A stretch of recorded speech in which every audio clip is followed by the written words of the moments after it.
നിന്നോ ഞാൻ കാര്യം പറയാം. അതായത് ഇന്നലെ നിന്റെ കള്ളനോട്ടടി കേസ് ഉണ്ടായിരുന്നല്ലോ. ഞാൻ പെട്ടുപോയി സാർ, അറിയാതെ അടിച്ചു പോയതാ. എന്തോ ആയിക്കോട്ടെ, അതിന്റെ വാദമായിരുന്നു ഇന്നലെ. ഞാൻ നാണം കെട്ടുപോയി കേട്ടോ. അവസാനം കേസിന്റെ വിധിയായെന്ന് പറഞ്ഞാൽ നാളെ രാവിലെ 10 മണിക്ക് കോടതി തുടങ്ങുന്നതിന് മുന്നേ ഒരു 50,000 രൂപ പിഴ നീ കോടതി കെട്ടിവെക്കണം. എത്ര രൂപ? 50,000 രൂപ പിഴ. നാളെ തന്നെ. നാളെ അടയ്ക്കാൻ പറ്റത്തില്ല. ഇവിടെ ഇത് കോടതി കാര്യമാണ്, നാളെ തന്നെ കെട്ടിവെച്ചേ പറ്റൂ. പറ്റത്തില്ലെന്ന്. പറ്റണം, കെട്ടിവെക്കണം.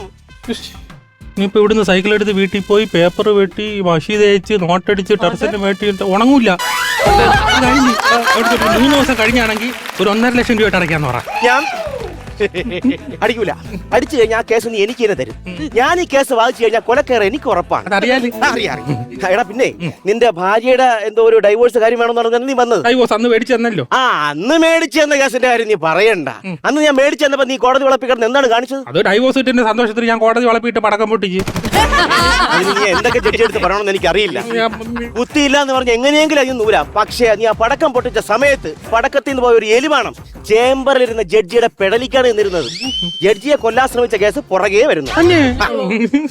ഇനി ഞാൻ നിനക്ക് വേണ്ടി അപ്പിയർ ചെയ്യണമെങ്കിൽ വ്യക്തമായ എവിഡൻസ് വേണം. എവിഡൻസ് ഉണ്ടോ? എവിഡൻസ് ഉണ്ട്. ഞാൻ തരാം എവിഡൻസ്. അവൾ എന്നെ ഒരുപാട് കഷ്ടപ്പെടുത്തുന്നുണ്ട്. എന്നെ കൊണ്ട് സവാള അരിപ്പിക്കും, തുണി കഴിക്കും, നിലം തുടപ്പിക്കും. ഭയങ്കര കഷ്ടപ്പാട്. പിന്നെ അരിഞ്ഞു നോക്കണ സവാളയൊക്കെ കണ്ണി കൂടെ വെള്ളം വരും. എടാ ഇതൊക്കെ സിമ്പിൾ. സവാള അരിയുന്നതിന് 10 മിനിറ്റ് മുമ്പ് ഫ്രിഡ്ജിൽ വെക്കുക, കണ്ണ് നിറയേയില്ല. കരിമിന് അറിയാം. പിന്നെ തുണി കഴുകുന്ന കേസ് ഏതെങ്കിലും ഡിറ്റർജന്റ് വാങ്ങിച്ച് നേരെ തീർന്ന കാര്യം. പിന്നെ നമ്മൾ തറ തുടയ്ക്കുന്ന കേസ് നല്ല ഇത്രയുള്ള മോപ്പ് കിട്ടും, കുനിയേ വേണ്ട. അപ്പൊ എന്നെ കാട്ടി മോശമല്ലേ സാറിന്റെ അവസ്ഥ?